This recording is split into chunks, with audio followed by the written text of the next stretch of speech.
Andityiwa zintwala ncame ekapa mntana andisele intwala ziphezu kwam ekapa emaxhoba yaebuti uyacula le ngoba usalweni kodwa apha estage hayi excellent Dangobhuti. hayi sukuyirikhoda kusela xesha Ingene emshinini. hayi urikhoda tu urikhoda kakuhle hayi indoda nguThomas umfazi mandona hayi mani yam ungafintsini yabona intsini yabulala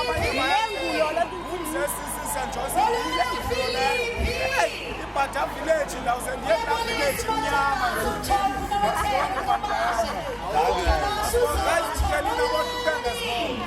kaloku andikatsho uba ndiqinile useta